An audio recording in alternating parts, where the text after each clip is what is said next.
After the Indian, we were going to quit killing. The old man took it out of us. What happened? Well, it was all just a mistake, you know. Man was trying to help us, you know, pet us. Same dream I've had since I was a kid, I guess. I just running with the animals in the darkness. Mr. Rabbit, bloody fangs, Christmas hat, little madness going on. I don't know. We're just running. I'm Mr. Rabbit. I'm eating every other animal in the forest.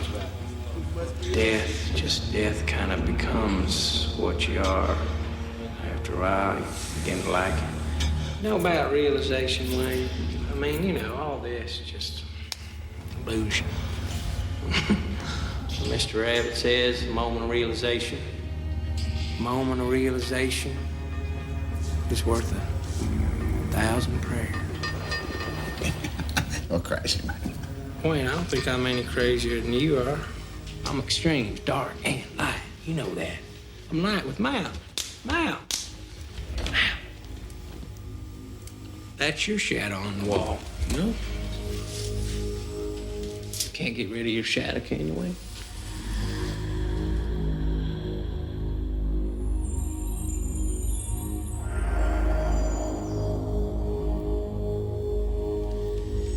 No, you know the only thing that kills a demon? Love. That's why I know that Mallory's my salvation. She was teaching me how to love. I forgive you, baby. Yeah. It was just like being in the Garden of Eden. Only love can kill the demon.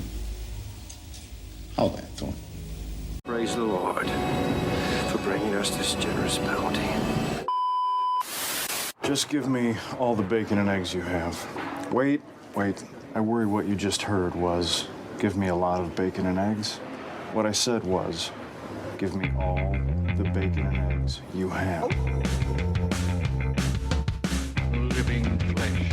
I guess that's about 50 cents a meal, huh? Like me. Back on the menu. That's why I'm hungry. Each word I say, farther into a radical hypno high. No secret. It's amazing. Don't see a part of it. I'd buy that for $1. Not that for me, please. I'm trying to get back. Oh, look at me! I'm another baby! Easily upset. I'm so fucking hungry, Bill.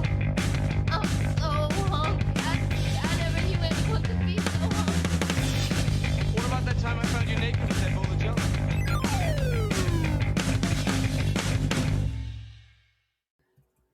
And then I spit up a little bit. Hello, folks. Welcome to the Suzanne podcast. I am one of your hosts, Gary Hill. And with me, as usual, is the one laughing behind me right now. And she's got the giggles, y'all. It's Suzanne. Hi. I've not had high-octane beers tonight at all. Boy, oh boy. And also with me tonight is Jeffery X Martin. How you doing, sir? Ha.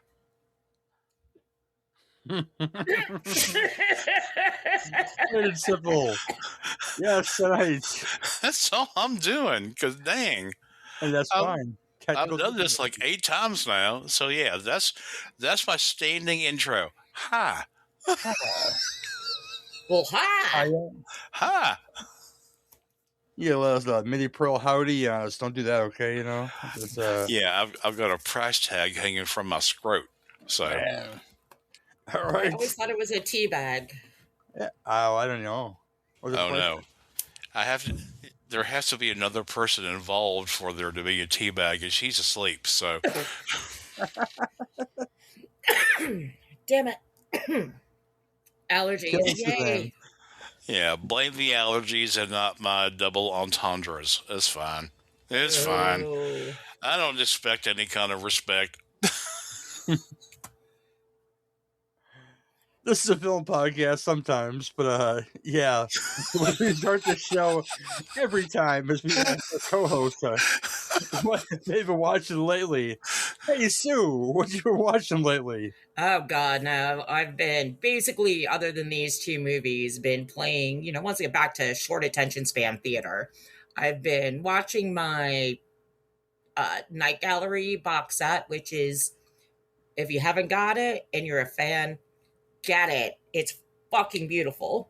Ooh, I love me some 70s Gary Collins. Oh God, and he is magnificent.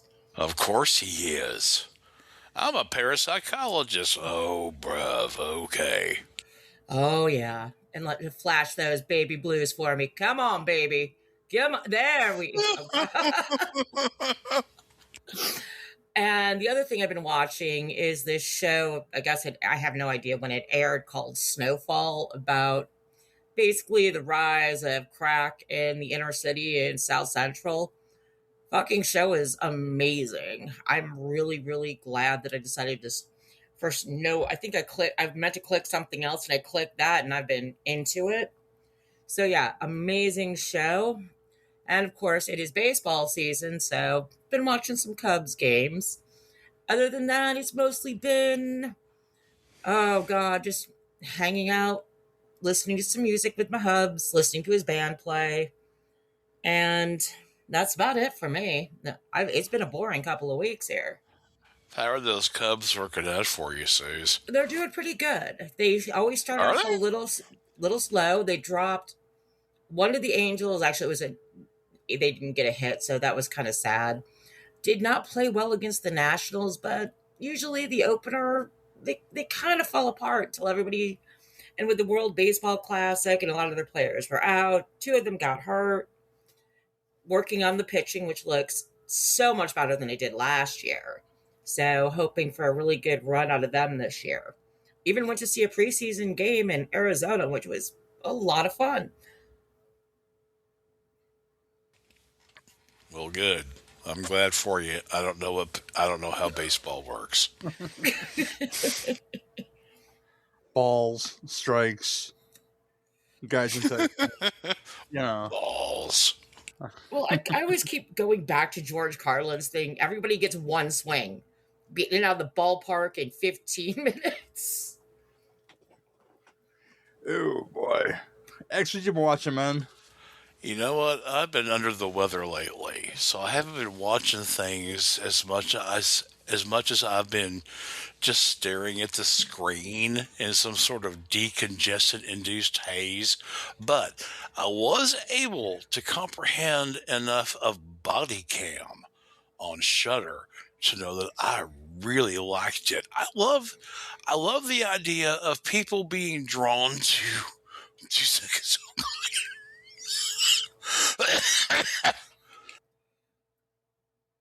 Sorry, my lung tried to come out of my throat.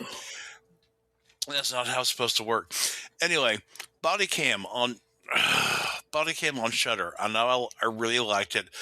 I love the idea of people being drawn to some cryptic evil figure, and in Body Cam it was something called the Underman, which, oh damn, what a great name that is. But it had a lot of like Alice Cooper and the Homeless Brigade in John Carpenter's Prince of Darkness to it.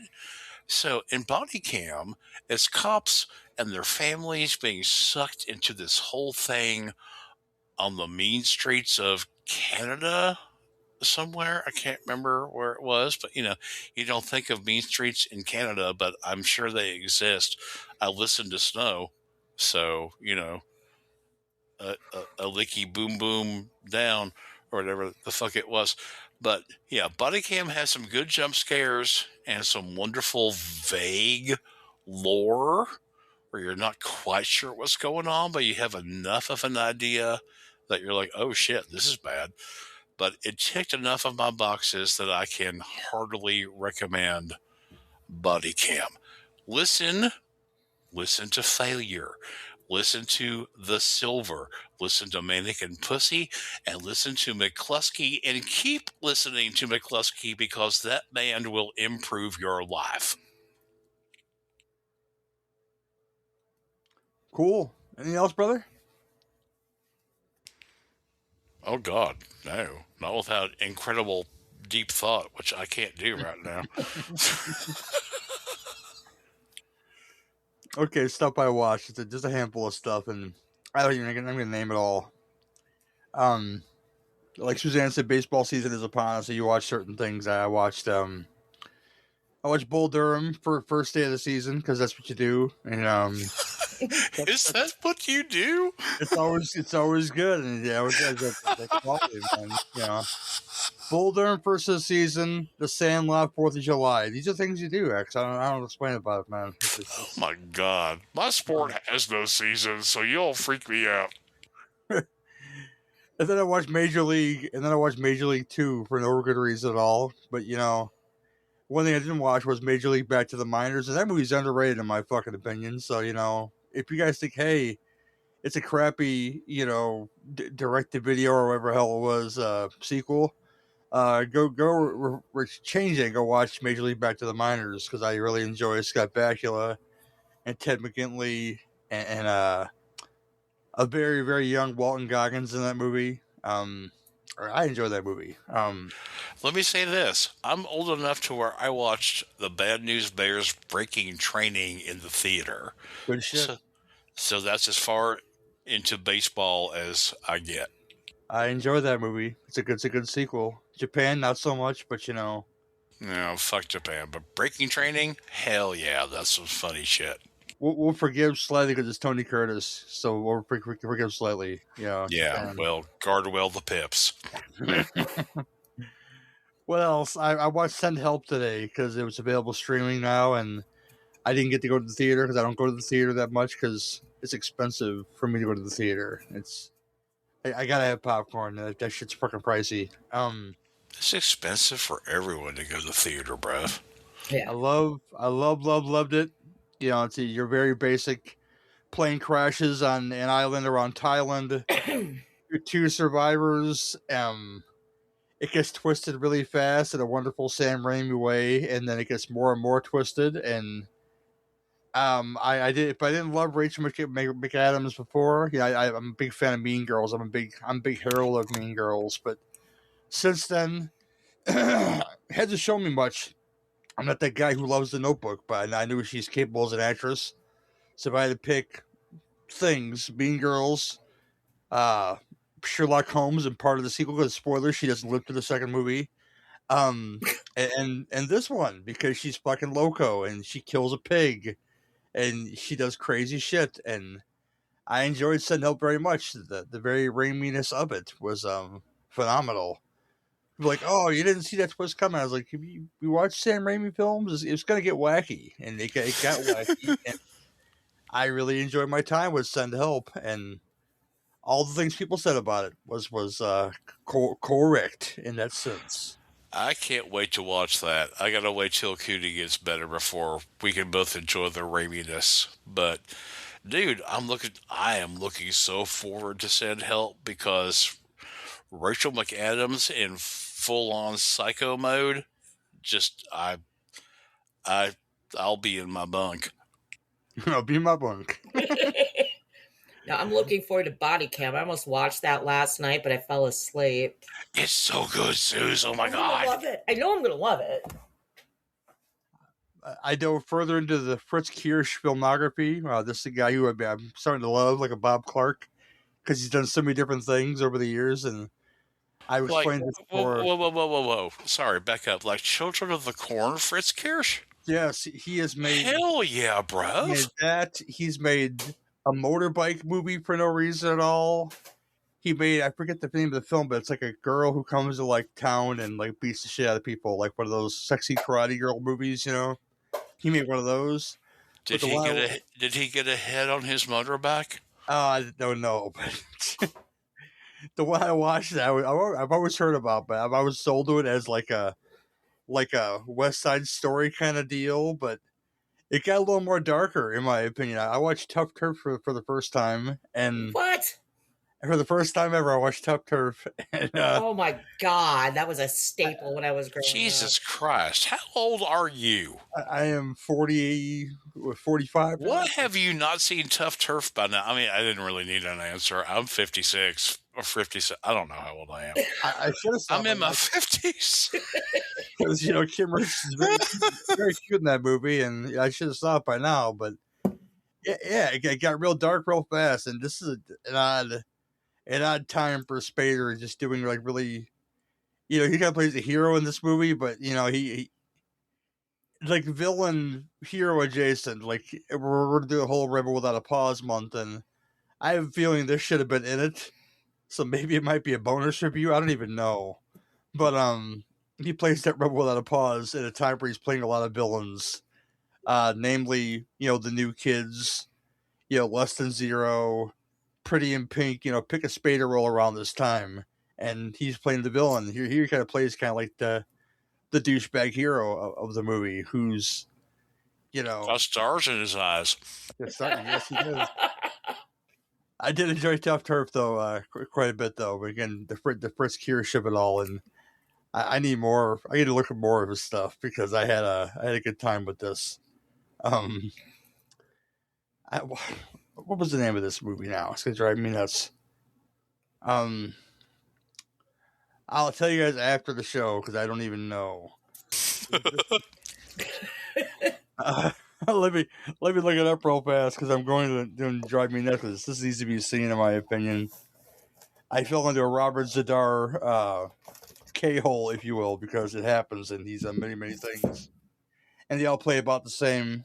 And the fun title of this film right now, I can tell you, he's in it. Marshall Teague from Roadhouse and a bunch of 50 Cent action movies is in it. Chuck Connors is in it. Ron O'Neal, Superfly himself, is in it. Stat. White guy from Project Shadow Chaser 1, 2, and 3 is in it. Oh, fucking dyed blonde buzz cut boy. Yeah, that guy, he's in it. And then Bruce Leroy's Asian friend who can't do karate, who does karate in this movie, is in it. Actor whose name I can't. He doesn't know his name, but that guy. If you've seen The Last Dragon, then you know who I'm talking about. We all can visualize that human, even if we don't know what their name is. Oh yeah, dude. He was little Ernie Reyes Jr.'s buddy in that movie. Come on now, Oh my gosh. Okay, see all. We're gonna find the title of this film right now. But this is a film in which Chuck Connors apparently, when he was in the Nam, he betrothed the child in Cambodia and went to get this child in Cambodia and brought him to live with him. But the kid has a package in the form of jewels that I forgot to mention his name. Henry Silva is after, and his group of thugs. And of course, kill Chuck Connors, and it's up to the plucky, buzz-cutted white boy and his new Asian brother to go kill people and save the day on their motorbikes and whatnot. And where is the name of this movie? God, Zadar's thing is freaking large and fierce. It's an orphanage in Cambodia. Cambodian Child. We're getting closer. There's Frogtown 2. There's Beastmaster 2. A gnome named Norm. Underrated, in my opinion. Train to Kill is the name of this film from 1989. I watched this on our friend's mutual video thing, and I think it's a must see as far as these kind of films go. And yeah, it gets wild. That's all I'll say about this film. Very low budget, but it's got all these genre people in it, and that should make you happy to watch Train to Kill. But besides that, I did watch some anthology TV as well, because these things happen. I finally broke into my Masters of Horror collection that I bought for $5 on Fandango at home, because it was both seasons for $5, and I said, why not? So I watched the first two. Coscarelli's Pick Me Up, the very first episode, is way better than I remember. It's so good. Not so much her story, the whole idea with the survivalist of Ethan Embry, going crazy, but you get amazing. So you got an amazing killer in this movie. In this one, they are little movies after all.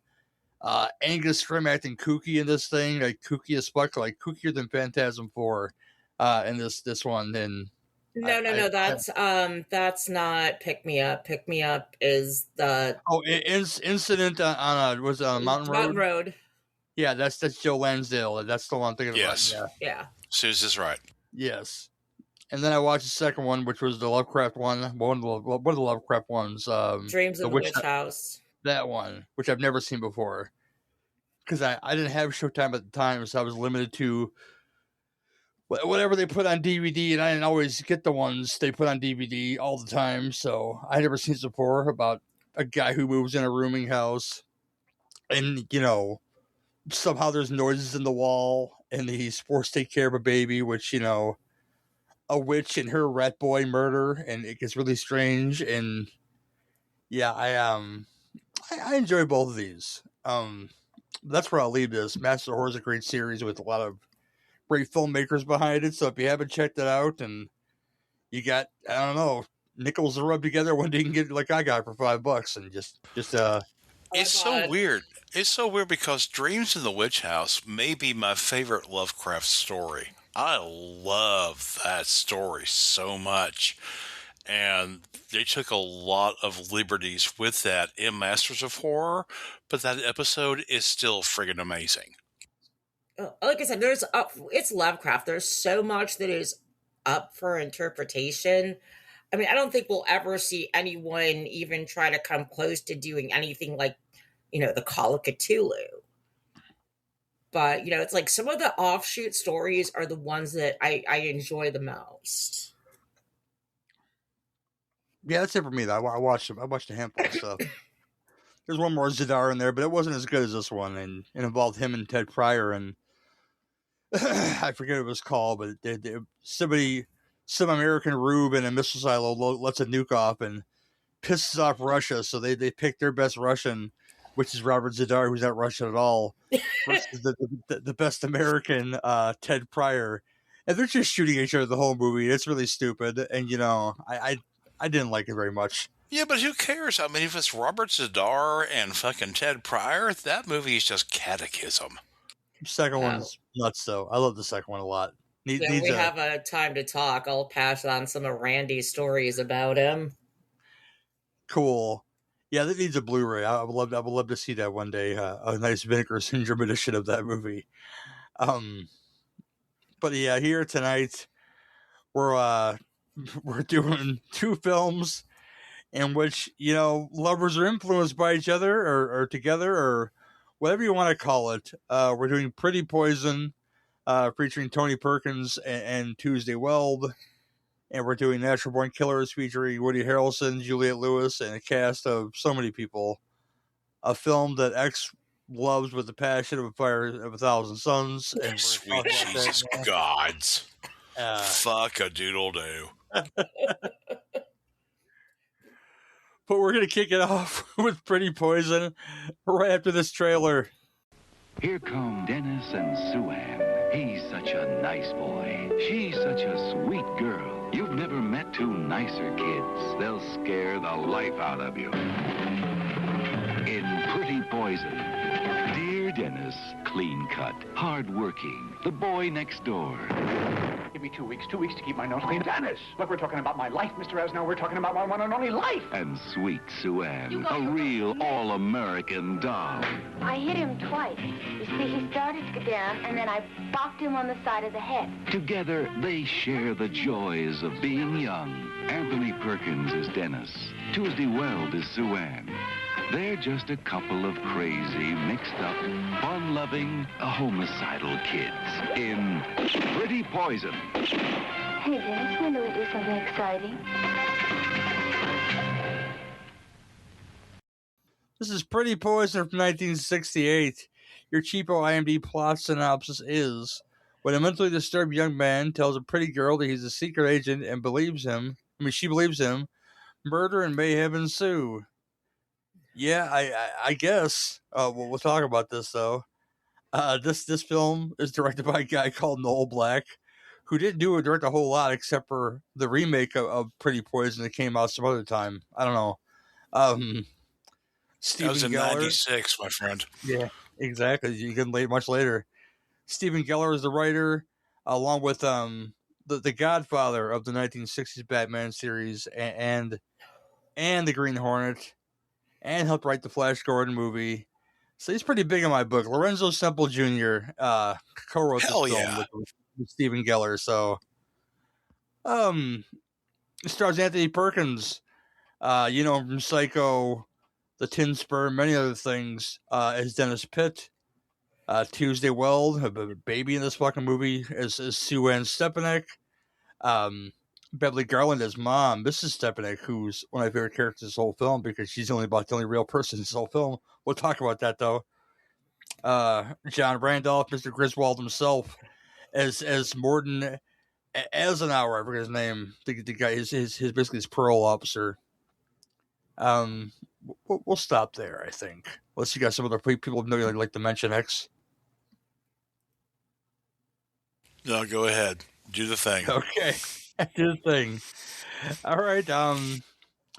I enjoyed this as a first time watch. I will say that this gets a fucking matters a 7 on your IMDb rating. Like I care about that and the fucking Rotten Tomatoes too at the same time. I'll kick it to Suzanne first. What do you think of Pretty Poison, Sue? I'll be honest, I thought very little of it. I mean, I understand the time, but the entire movie, you just see everything coming. She is right out of the gate a manipulator. He just seems like I said, he in a state of arrested development because he spent time in prison. And he's just, all he sees is this pretty girl that he wants to impress by faking being a secret agent. Okay, no harm, no foul, other than the age discrepancy. But, it was a different time. It was a different age. But I just think everything was so very transparent in this movie. All of her manipulations when they were at the place that he worked and he was just trying to set something up. And she had immediately no issues hurting anybody. She used her, my mother's miserable excuse. She had every excuse in the book, batted her eyes, and of course everybody falls into line. Except her mother, who seemed to have figured out long ago what kind of a person she was. And my big issue, I'm just used to Anthony Perkins playing a certain type of role. And seeing him in this role as this, socially awkward, arrested development guy who's, just attracted this really pretty cheerleader. And the way she just goes to work on him, I find it uncomfortable. I mean, I don't hate this movie outright at all. It's one of those movies I look at, and I know everybody went on to do maybe better things, but it maybe with, more adept hands, it could have been a little bit more. But, I mean, you can just, like I said, my main issue with this is you can see where everything is going from beginning to end. And the fact that he just basically fell on his sword. Spoilers. After she did all of this, but once again, all she does. She's pretty. She bats her eyes and everybody's like, oh, poor little Suzanne. Oh, this is so bad. And this happened to her, and this happened to her, which she set it all up. And these people in the ending, it's like, okay, yeah. The funny thing is, though, you can tell that his parole officer is kind of, he knows something is not quite right. Oh, he's got kind of a fondness for Dennis. He knows he was a stupid kid who made a stupid mistake. And is seeing him continue to make stupid mistakes. But you just can't, he doesn't see it himself So I really didn't have a lot of sympathy for him. I really didn't have any sympathy for anybody in this movie except for the parole officer. I mean, it is a product of its time. Anybody but Anthony Perkins, really, because he went through that little spate of rom-coms in that era that he was so ill suited for. And this one just kind of it's a lot better than it has any right being. It could be better. And it just, for me, it's really, really just mid. Although Tuesday Weld was really, really good as the manipulator. She really played that incredibly well. Honestly, I think that was the best performance in the film. But it's, like I said, just kind of mid. Cool. X.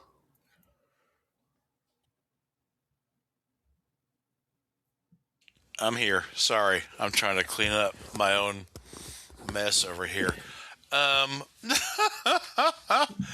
Oh, this movie. Jesus H. Christ.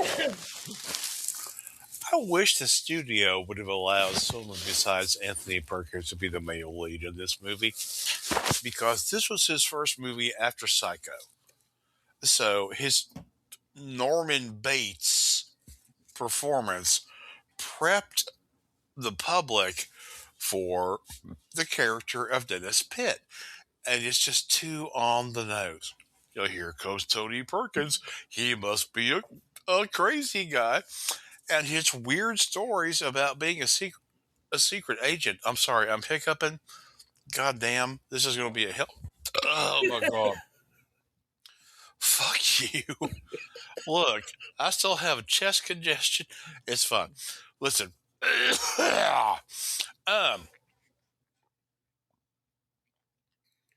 Are we supposed to believe that his weird stories about being a secret agent, should we believe him when he says that? Or are we just watching an incredibly clever gaslighter worming his way into a high school student's pants? Maybe not even that. Maybe he's just, I don't know, some perversely innocent star child who is corrupted by Suzanne Stepanek, the ruthless and amoral valedictorian of her class. She's like the 60s version of Tracy Flick. So it's hard to get a bead on the characters when they're both mentally unwell. I mean, at least one storyteller in a movie has to be reliable, right? I mean, even Stacy Keach was the eyes of the audience in the ninth configuration. He was the stable one, and he was as wacky as everybody else in the castle. The age gap romance in Pretty Poison makes it difficult to watch. That scene where Dennis and Suzanne have illicit acid-fueled sex in the woods, when Suzanne says, "Oh, the moon is acting funny." Oh my God, that is so cringe.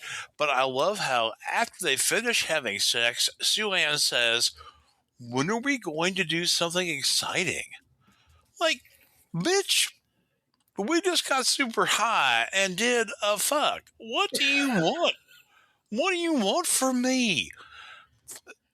I think it could be argued that the underlying point of Pretty Poison, besides, don't trust pretty girls who want you to kill their mothers, is that some people with mental illness can be cured if they interact with another person with mental illness that exhibits stronger symptoms. So, sure, I mean, Dennis told wild stories about being a member of a secret CIA program, but Suzanne killed a night watchman, stole his gun, and positioned his body so that his death would look like an accident. After that, Dennis realized that her particular brand of crazy was greater than his lies. So, did that quote unquote heal him? he chose to go to prison just to get away from Suzanne. And believe me, I can empathize with that. I've been in relationships where going to prison for a long time seemed like a really valid alternative, but it still feels like a strange arc for Dennis to go from being a pathological liar and arsonist to being a happy prisoner back in the penal system and seemingly normal. I know I'm not using the right mental health terms for this, but I don't know them, so please forgive me. And what is the point of the end where the fucking where the parole officer is watching Suzanne at the end with Ken Kercheval, who later got a main role on Dallas? He was Cliff Barnes. They had lunch and they walked away. What is the fucking cop going to do about that? There's nothing illegal about eating and walking. He can't arrest her for that. It doesn't provide a strong enough resolution. And it implies that a lot more people are going to die. 2 seconds.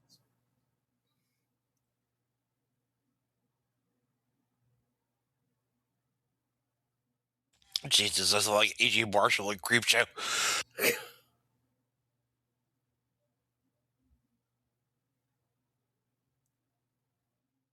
3, 2, god damn.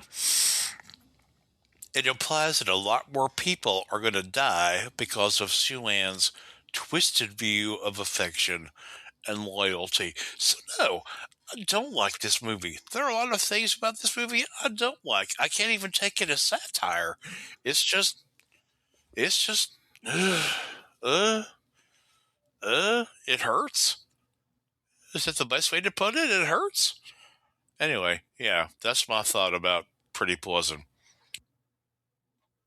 No, I agree with a lot that you said, but for me, it's like it just seemed like the parole officer was the only one who had any clue whatsoever about her character from what he saw from Dennis.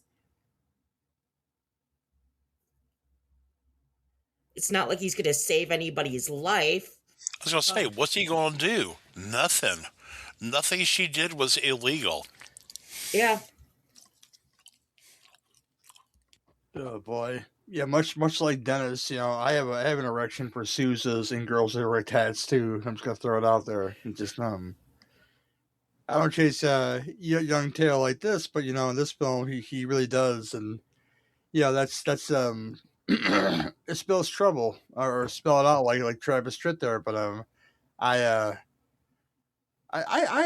like this okay for the first time ever. And like you guys said, the age gap in there does make it quite uncomfortable because she's supposed to be like, did she say she's 18? I can't recall, but she's at least 17. And she said it, but I don't think she was telling the truth. Yeah, she didn't tell the truth about much of this movie.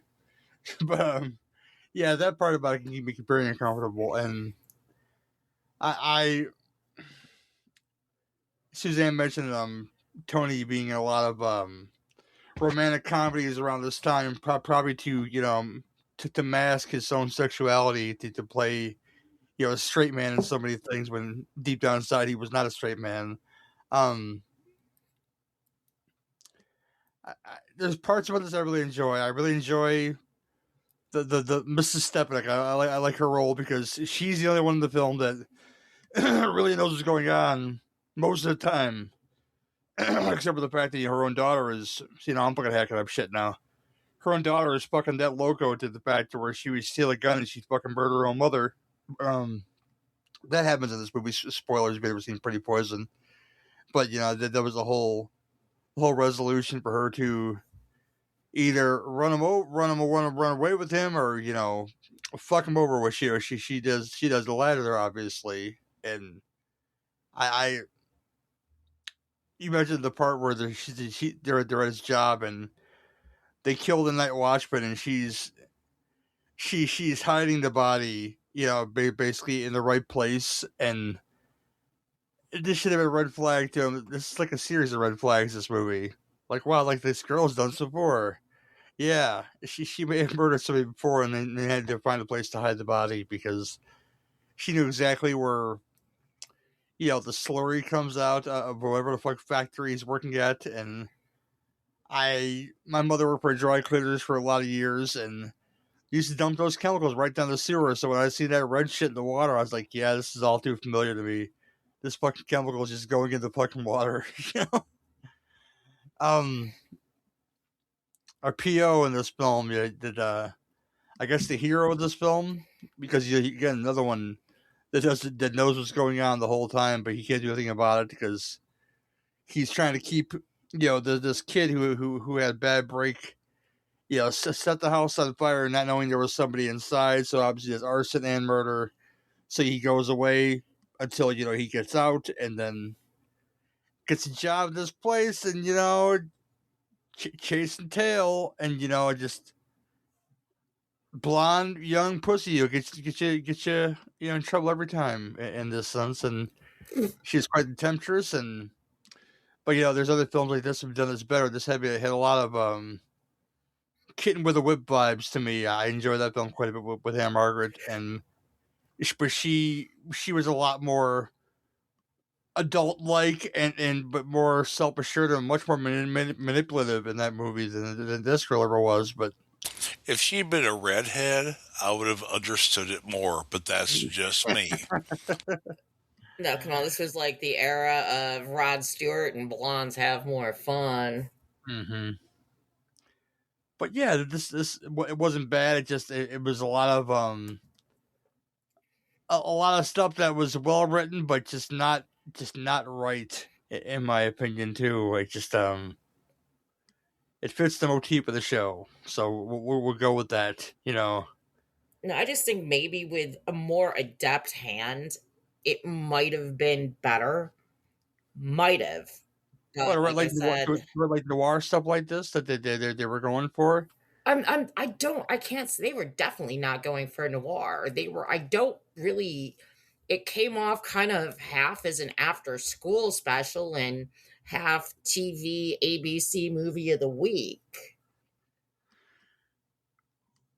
It tried some stuff. I will admit that. I don't want to leave too much here because there's enough on the table for people to actually go watch this. And I think, again, I think that they regarded this as one of Tuesday Weld's best performances. I will agree. She played this, and I love the idea of the smoldering temptress. Not so much the jailbait angle of it, but the whole idea of the woman manipulating the man and doing things. It just there was a lot of the opposite of that this time. So the fact to have this here, and I mentioned Kitten with a Whip with Anne Margaret, it's another one of those, woman who's the smoldering temptress who manipulates the man any way she can. This one, he thought he had the upper hand the whole time, saying, hey, we're doing some secret agentship, or for some reason that's in this movie, and she gets really excited about it, or she doesn't, or she plays along to get what she wants, which is obviously fucking matricide when she saw the first opportunity. But because her mother's very controlling, like I said, very, very good role for this woman. I don't think that the jailbait angle really hurts your enjoyment of a film like this. Mm-hmm. It's uncomfortable and not in a good way. Yeah. Oh boy. X, anything else you want to say about the film? Yeah, he ain't Romeo and she ain't Juliette. This movie is based on a book called She Let Him Continue. They should have stopped. Wow.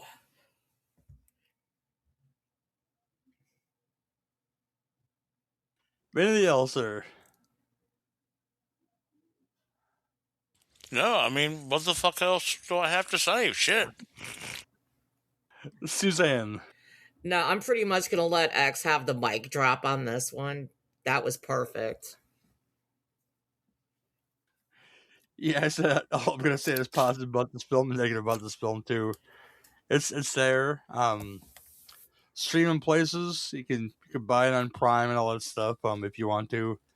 1968 Pretty Poison. Go check it out if you don't want to. You want to watch a film where Tony Perkins doesn't play Norman Bates, but sort of plays Norman Bates because he kind of plays the same guy. Yeah, we'll leave it at that. Next up, a film, like I said, actually has things to say about. Oliver Stone directed, for some reason, 4 writers written, including QT, Natural Born Killers, after the break.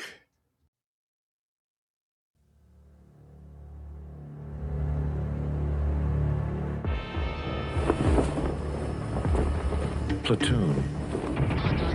Wall Street. Born on the 4th of July. JFK. Oliver Stone's vision has changed the way we saw our past. Now he takes a look at where we are and where we're going. And you will be shocked at what he sees.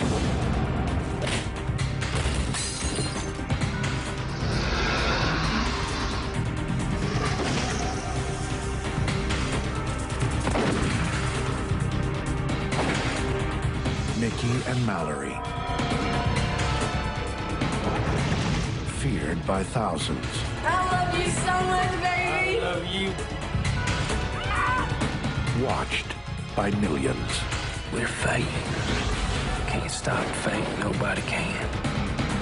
It's kind of like the Twilight Zone or something. Woody Harrelson, Juliette Lewis, Robert Downey Jr., and Tommy Lee Jones.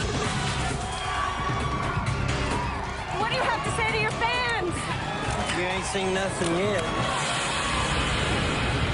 Natural born killers. In the media circus of life, they were the main attraction.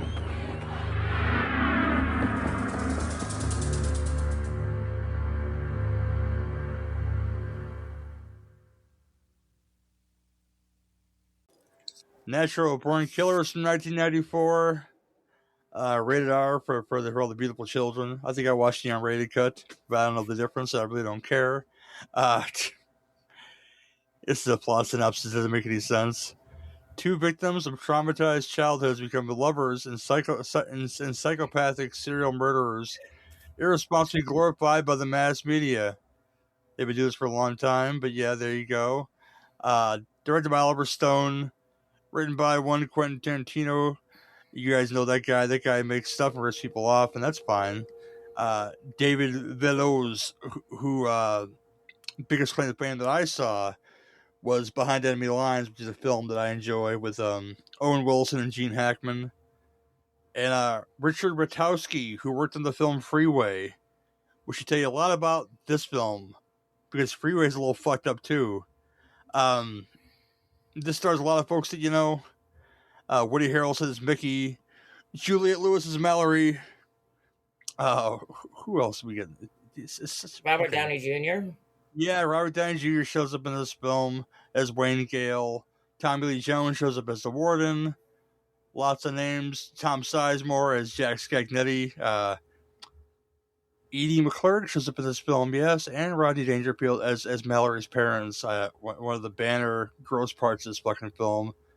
But there's a lot of folks in this movie. I'm sure we'll talk about a lot more of them, including, speaking of Major League, James Gammon in the opening of this film. Getting a beer and getting murdered. So there's that. Better soundtrack than a movie. I'll start my review out right there because it just is. But X said he wants to go first on this, so I'm gonna say X. Please, lay it on us, man. Lay it on us, man. Give me a second. I'm gonna finish this fork of food that I'm eating. All right, listen.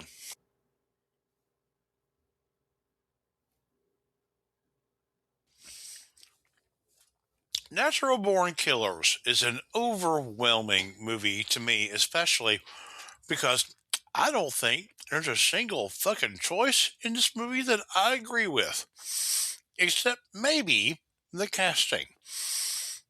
It is a movie that I only return to when I am specifically asked to do so. I do not seek it out.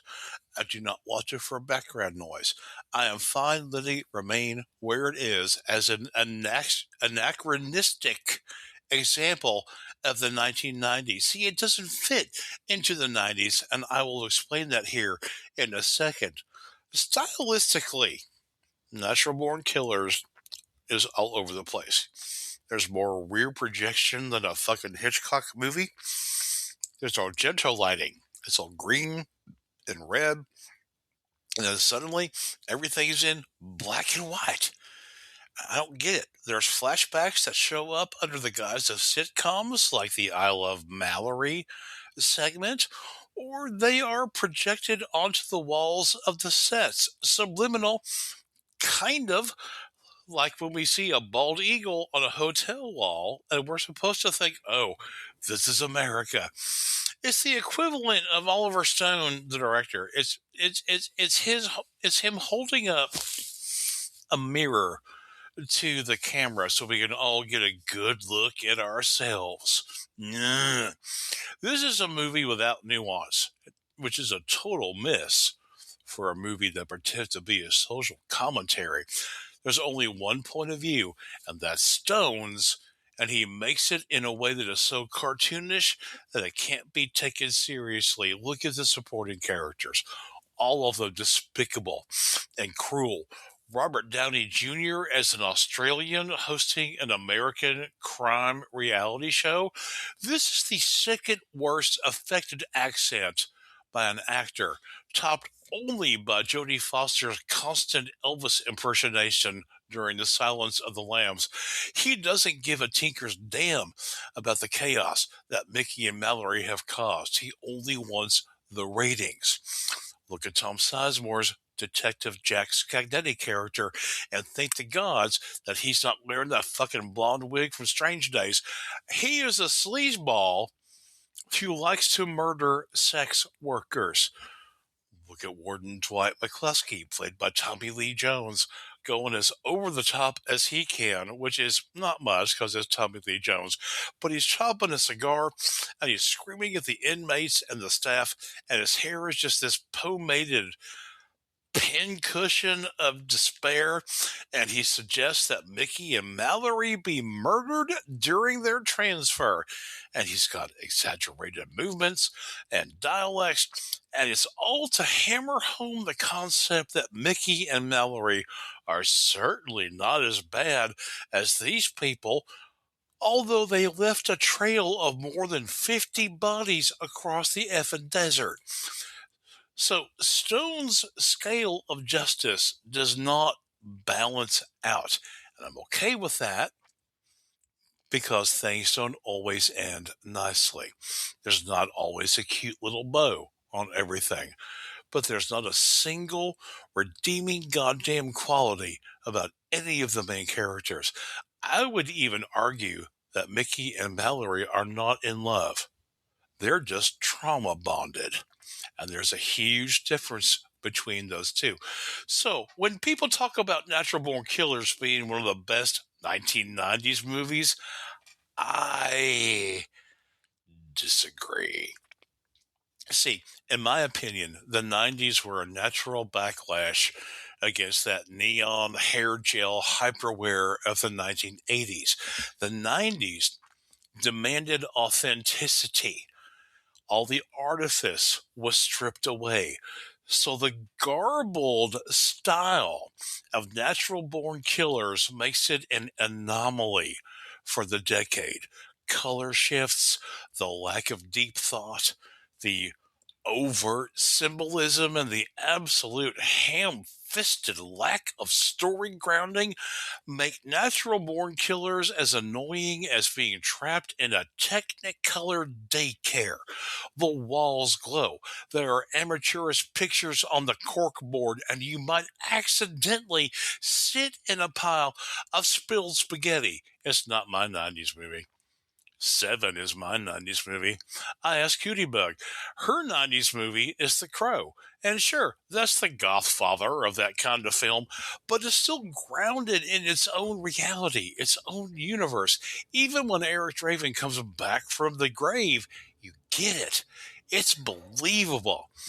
if there is a point to natural born killers, it is buried and obfuscated by Oliver Stone's desire to play with his own shit and finger paint it all over the walls.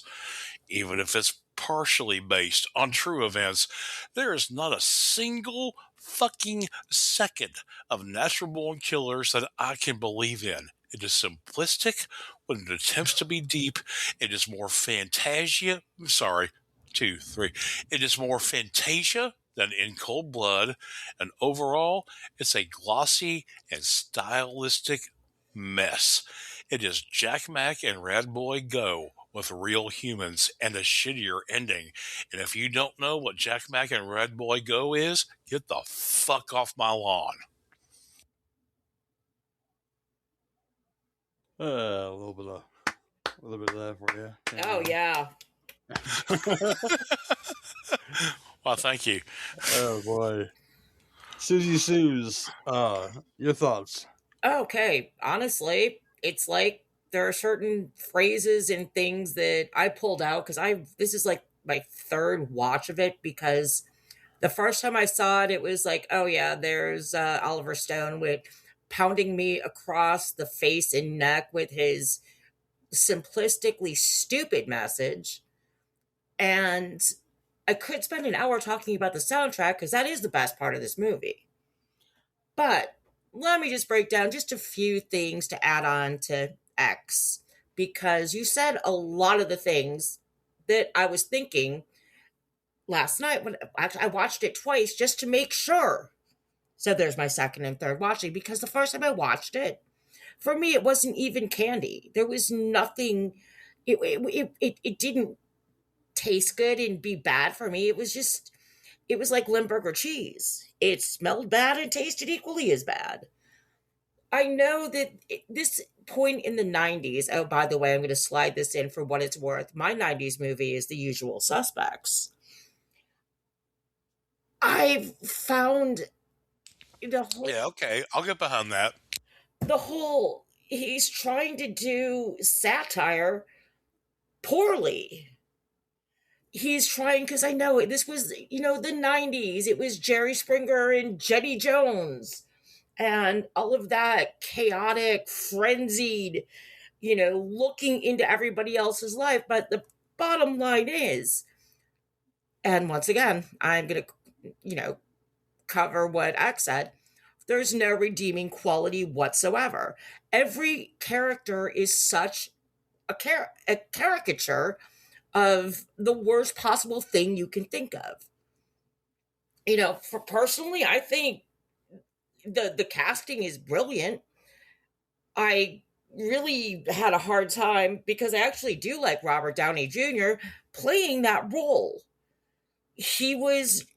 And then when he just has this breakdown during the filming and just goes full on fucking Rambo, it was ridiculous.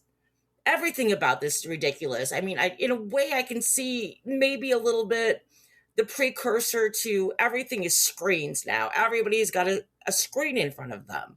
It's like I'm living in zombie land. But it was all of these projected images of the snakes. And I like snakes. But I know he's trying to use the snakes as... Are they the good? Are they the evil? Who's good? Who's evil? Everybody's fucking bad.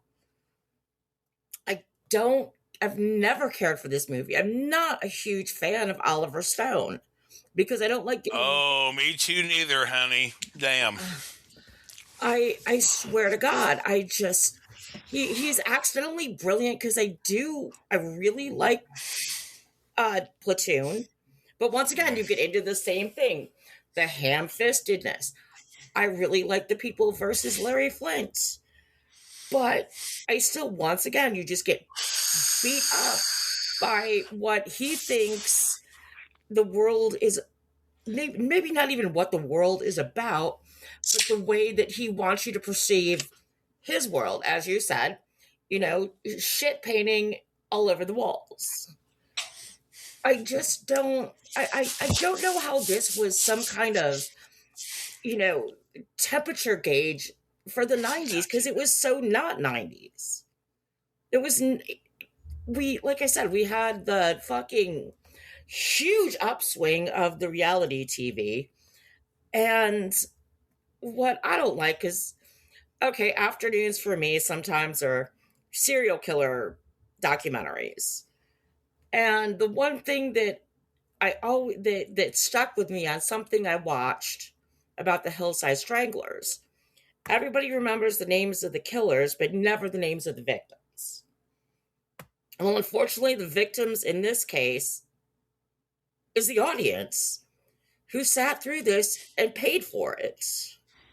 Jesus fuck, Suze. You are so right. But the soundtrack is amazing. The fucking soundtrack is the best thing. So skip the movie, listen to the music. Hope you like Leonard Cohen. No, Cowboy Junkies. Oh, 9 Inch Nails. Oh, come on. I can listen to Back in Baby's Arms, and the whole soundtrack is just L7. No, fuck that. I'm a 9 Inch Nails boy. Give me that warm place in the weirdest spot in the movie possible. No, it just didn't fit. It so didn't fit. It did fit. That's the only thing in the movie that did. Oh my god. Are we going to fight? I will drive to Michigan or where the fuck you are, and I will punch you in the I will punch you in the tits. It's the soundtrack. I think because I just have such strong feelings about 9 Inch Nails and the movie, that because the song is so well, 9 Inch Nails is so good and the movie is so bad, for me it's like I automatically feel like I'm being booted out of a chat room. You know what? I get that. But you have to remember that the person who wrote the story for this movie was Quentin Tarantino. And he later disowned this movie because it made him upset. Motherfucker, go shrimp somewhere and talk to me about this fucking movie. Ugh. Oh, God, I agree. Because Quentin, I do love Quentin Tarantino. Fuck it, I just do. But I can see where the idea and the thought along the way got completely blacked out by Oliver Stone's like self-righteousness. I like one Oliver Stone movie. One. And that is The Doors. And I apologize for that. That's a good movie. It's the only movie I can watch by Oliver Stone that makes me feel okay about, I don't know, liking him. But everything else he's ever made, Platoon, Salvador, I don't care. I want him to go bye-bye. Hi, Gary. How you doing? How you doing? Yeah, cool. You want to talk about this movie too? Sure, I'll talk about this movie. No, I like it. Okay, but probably for all the wrong reasons. But like you said, the soundtrack really fuels this thing, and that's probably what blinds my thoughts for a lot of what I watch. On the other hand, I'm not big on Oliver Stone and anything he's ever done, except for this is a guy who's 1/3 of the guy that brought me Conan the Barbarian. So I'm biased in that sense for Oliver Stone. That You've got your Milius and your Stone confused. It's like a Reese's peanut butter cup. Well, Oliver Stone wrote it though, or helped write Conan. Yeah, but I mean, he didn't direct it though, obviously. Yeah. Exactly.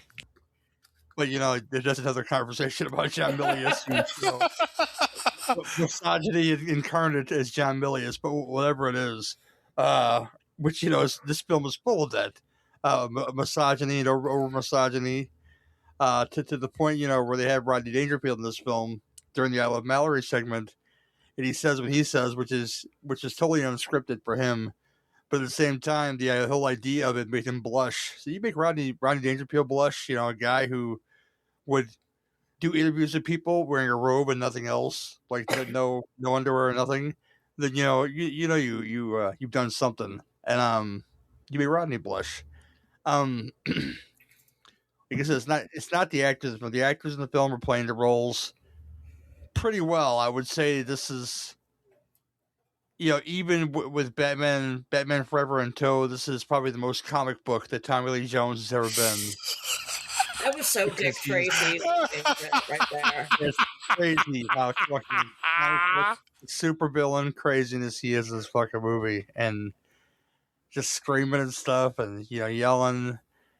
But yeah, the whole idea of it is like, this is the worst part of us, yada yada yada.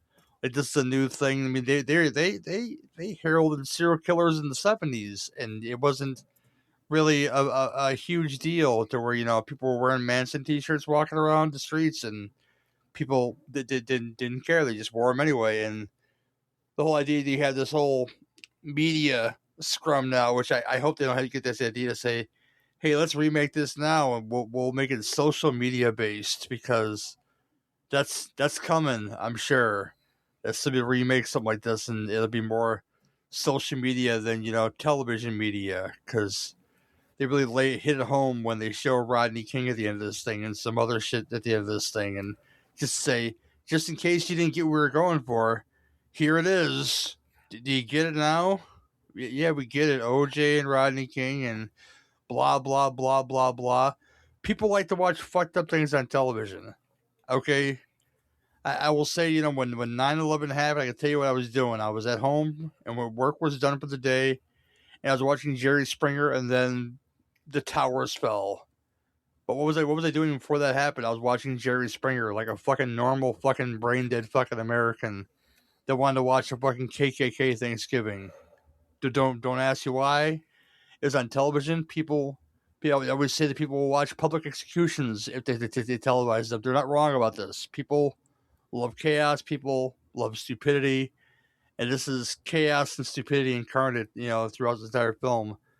Again, I'll say it again, not bad performances, especially with your two leads, Woody Harrelson and Juliette Lewis. I really liked them as actor and actress in this film, but they're just playing the role they were given, and I can't say that role is good, or that role. That's not to say is it good and moral. No, because you know what they're about. It's just the way they glorify it in this film is like, yeah, it's not really helping anybody but to inflate the director's ego, and we have a problem with stuff like this. And everything X says, it's kind of like the Scott Pilgrim argument I had with John Cross at one time.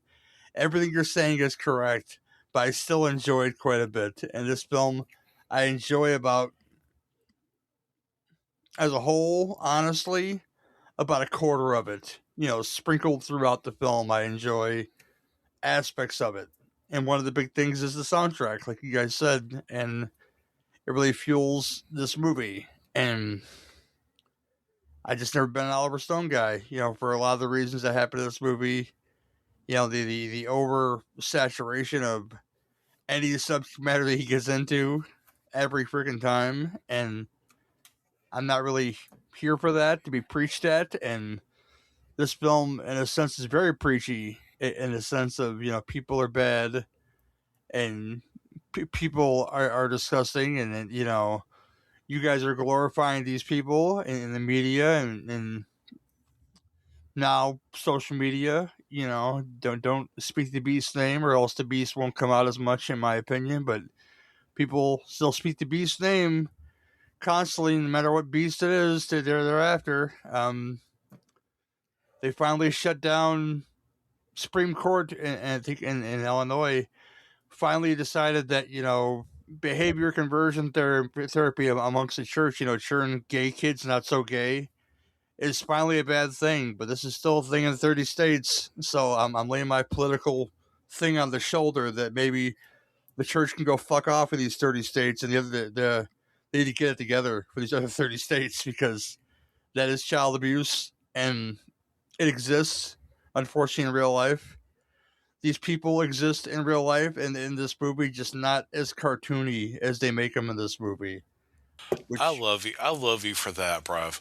I what's live in that? Tennessee. Yeah. I mean, gay people are anathema, just fucking the devil. So, yeah, I love you for saying that. Thank you so much. Yeah, you're welcome, Amen. brother. I mean all the words, because we all have people that are that way, and I'm sorry if you have a chosen deity. You know, I don't think you want to be that hateful, in my opinion. Although I'm not going to go where you go to go to church. So if you don't like that, churn the dial right now, or churn off your chosen streamer right now. If you don't like what I just said, just I don't need you. I don't need you at all. Yep. Yep. Goddamn. Strong point. I've never But been able to wrap my head around the fact that why can't people just be who they want to be? Why does it everything have to fit into like a nice little box? If you feel this way about a certain gender, good for you. And I don't really care, but if you can actually find another human being to love, it doesn't matter what sex they are, then you are ahead of the game. yeah, but this film is If you find love at all, you're ahead of the game. Absolutely. This film as a whole, though, is not crap. Though I enjoy my time with it every once in a while. It's kind of like The Wolf of Wall Street, to where I can say Martin Scorsese made a decent film, but the misogynistic feel of the film, you got to like wash it up your body and then maybe watch it 10 years later, because it's that thick. The filth of this film is that thick to say, you know what, maybe I might need a shower after this, but maybe I might watch it 10 years later to say, okay, I watched it again, and you know what, I maybe another 10 years I'll watch it again, or maybe I'll wait 20 years to watch it again. I can't say that, it's the worst thing I've ever seen in my life. I've seen worse things in this movie. Obviously, it's filth incarnate, and not in a good John Waters way. This is the other kind of filth. Oh, good lord! If Woody Harrelson had eaten dog shit off the sidewalk, that would have been something else altogether. That would have been high art. Right? But you're right. You're right, Gary, because this is a thing that you need to watch like every 10 years to see if your views have changed on it. And I've watched it, I think, every decade since it come out, maybe more, but it doesn't hit with me. My viewpoints have not changed enough to make this movie correct, if that makes sense. Just, I mean, no, fuck you. There's a conservative bent to natural born killers, and it doesn't want to admit that it has a conservative bent, but it's totally there.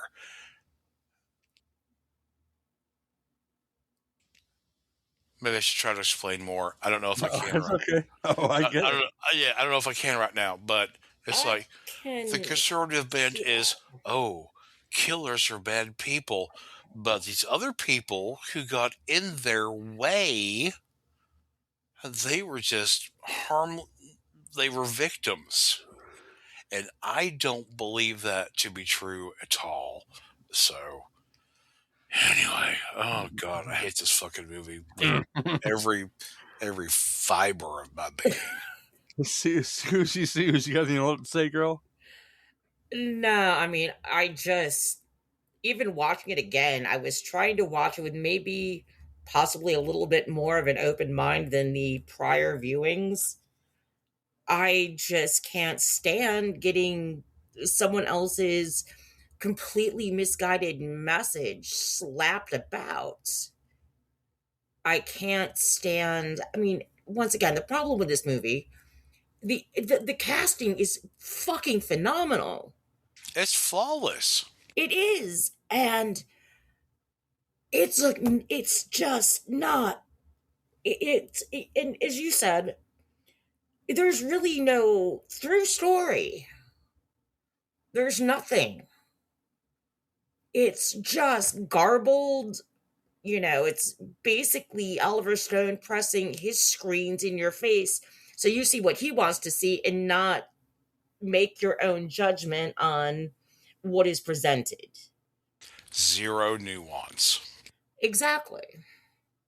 There's no, and once again, as I said, there are some movies I look at as popcorn movies that there's really no nutritional content, but it's still enjoyable. Like I said, this one for me is like eating licorice. It's just does nothing for me and it tastes terrible. I've just always had issues with this movie. And I'm glad I got to lay out a lot of my thoughts about it. My wife really likes this movie, but again, it's not our 90s movie. My final word on Natural Born Killers is watch Badlands instead. I actually wrote that on the bottom of my page. Badlands is a better movie. I'm trying to think of my 90s movie because I basically grew up in the 90s as far as like my adolescence goes, and I don't know what that would be. There's a lot of them out there. I don't even know. Tanker will be up there. Hackers will be up there. Nothing socio-political about those movies at all. I just I've never seen Hackers, and Hackers is fun. I've just recently gotten shit for never having seen Hackers from one day, X, we'll talk about the majesty of fucking. But there is one that is one step better. Sneakers. Oh, I haven't seen that either. Oh, see, the problem I have with Sneakers, we'll do them together one day. It'd be good. I think that would be a great one. That's fine. That's fine. Sneakers is a film that has a lot of people in it. I just don't enjoy those that soup together. Okay. Oh my God, Gary! It's like somebody put too much salt in that beef stew, and I'm not feeling it. Okay? No. We'll talk about Sneakers another day, though. But that's the end of this one. We'll be right back because I forgot. X has a beef, and after these words of my wisdom, right now, you will hear the words of one wisdom, Mr. DJ Golden Brown, with his top 5. Right after this. Greetings, cinema lovers. It's that time again for a little musical moment top 5 countdown from your boy Golden Brown here in Los Angeles, California. Today's topic is songs about charming boys you wouldn't bring home to mom.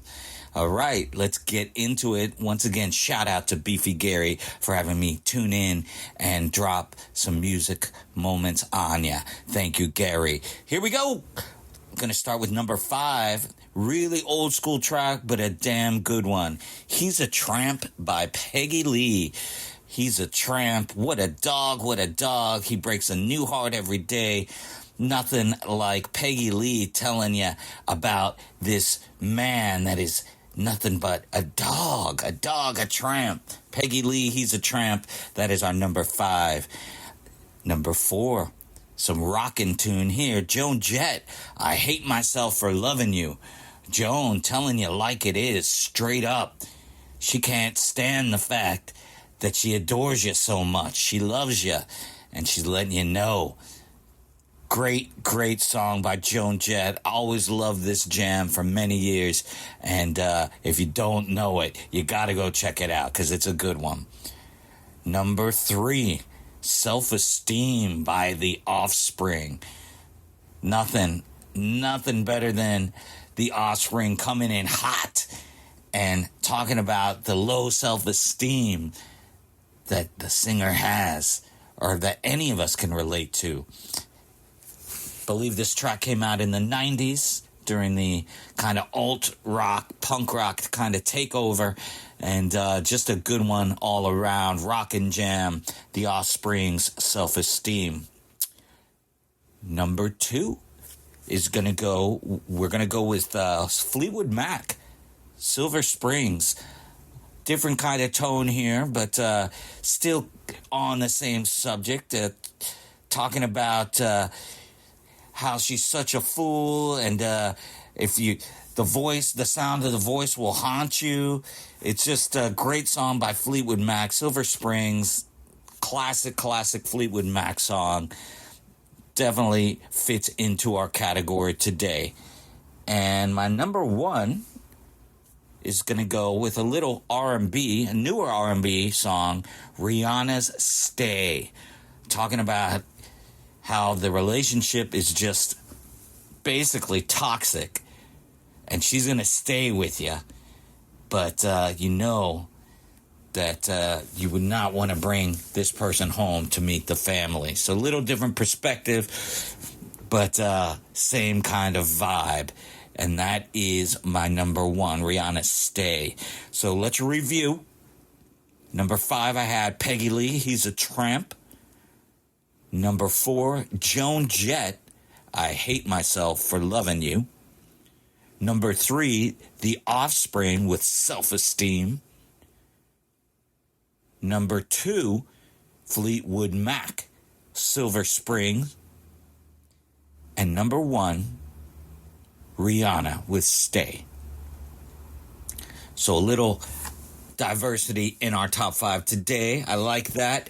And that is it. I'm Golden Brown, and that is my musical moment for this week. Thanks again to everybody out at Cinema Beef, the podcast, and thanks everybody for tuning in and supporting it.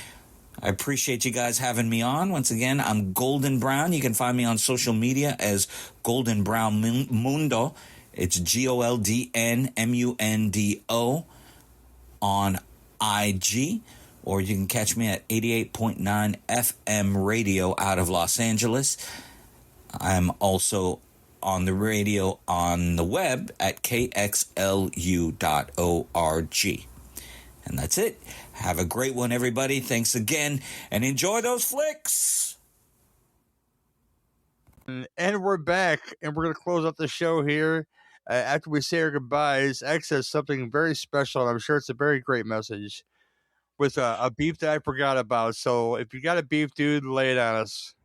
My only beef this week was getting sick, and it really settled in on Sunday, just this large mass of chest congestion. So breathing sucked and coughing wasn't productive. And you've all been there, so you know what I'm talking about. And you know what that looginess you get from Dayquil and stuff does to you. So I've been in a daze. But my big question is this: why can't I keep that sexy, deep, sick voice when I'm well? I am a grown-ass man, and my voice still squeaks like Peter Brady after he got one armpit hair. I want to sound like Sam Elliott with a Tennessee accent instead of a Texas drawl. I think that would make me more interesting as a human being, and maybe, just maybe, smarter.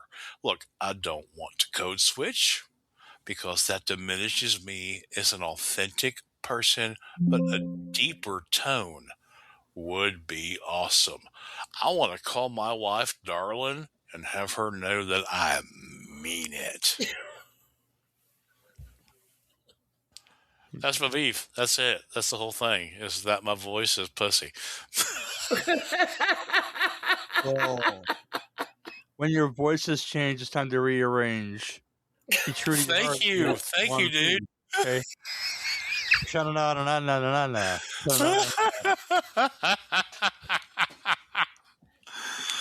Oh my God! I had to lay it out there because I'm a Brady and Partridge enthusiast when it comes to that kind of shit. So there's that.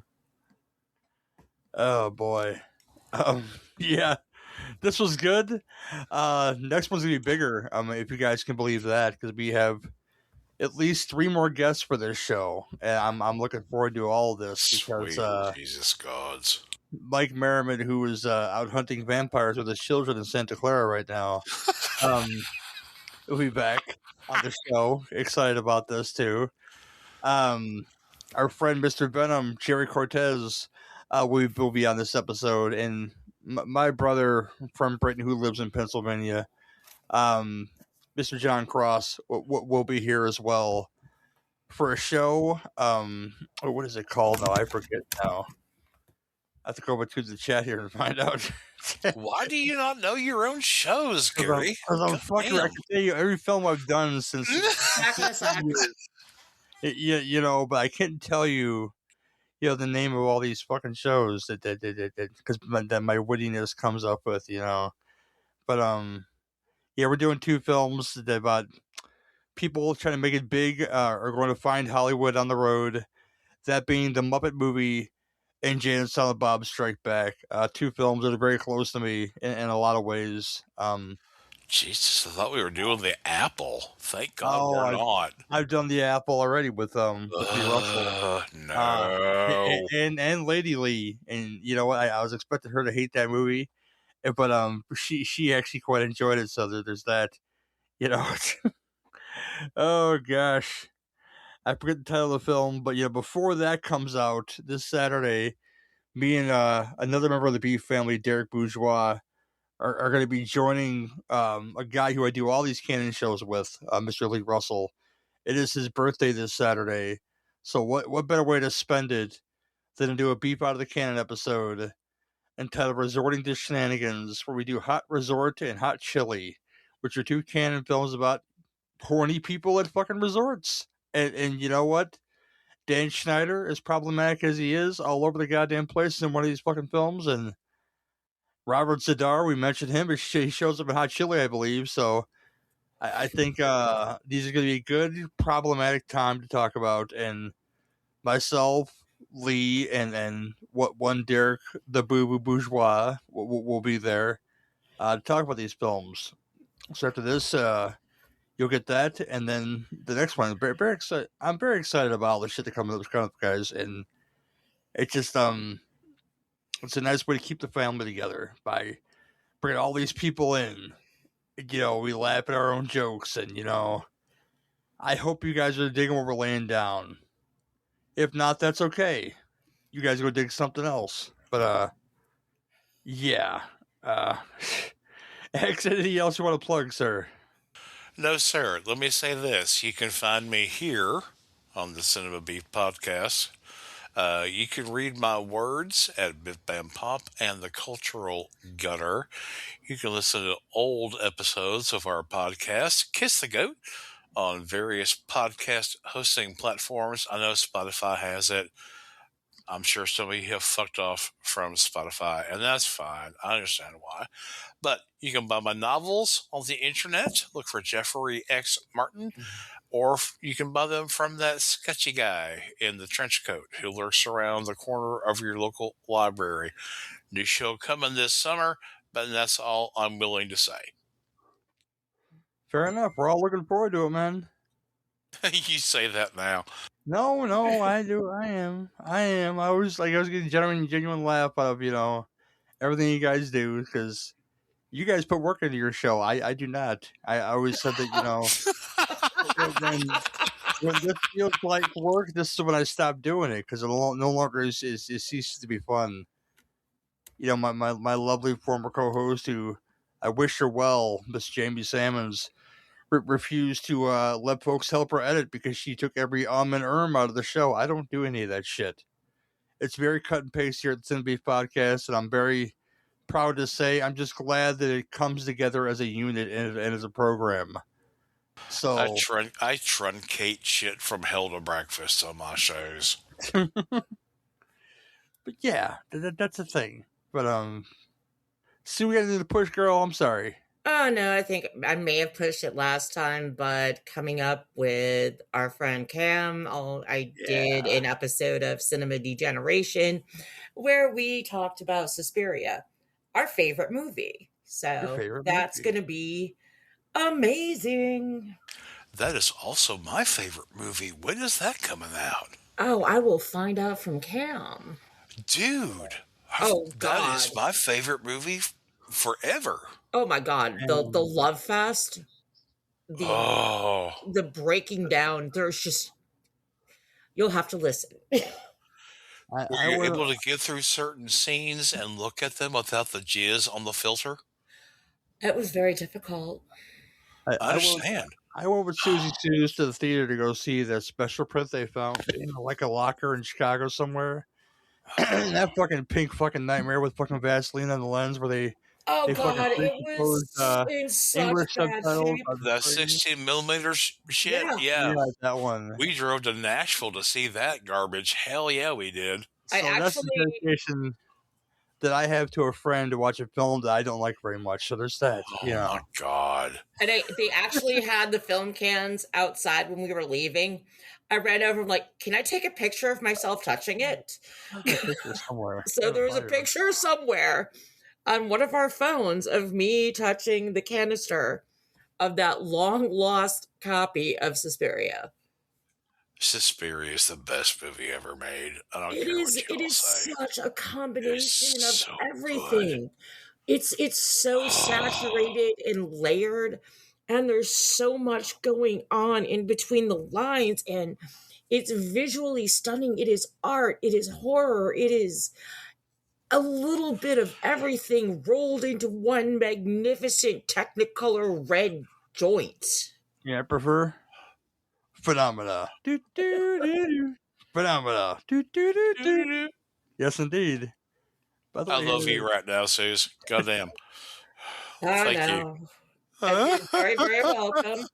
By the You way, know, Phenomena. I do charge for the second time, though. Do you? Damn it. If you guys go to the beef chat right now, there's Suzanne with the film can right there. You just save up. Yeah. Oh, there I am. There it is. I'm touching it. Suzanne's in fucking Only Dance. Oh my gosh. Yeah, that's about the end of this one. We'll get to more shenanigans next time. Like I said, myself, Lee, and Boo Boo on the one, and then 2 weeks from tonight, we'll record that very, very fun episode it's going to be. Talking more positive things like fucking burnouts and puppets on the next in beef. Past that, so many plans, so little time. This has been Gary Hill. This has been Jeffery X Martin. This has been Phenomena. Well, Suzanne.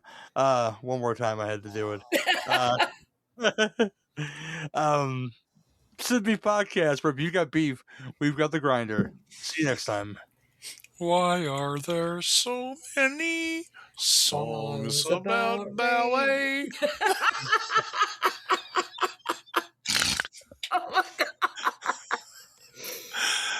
Oh my God. I'm sorry. Good night, y'all. All right, good night, everybody. Jesus, I'm done. Fuck. Good night, guys. Take meds, drop. Right.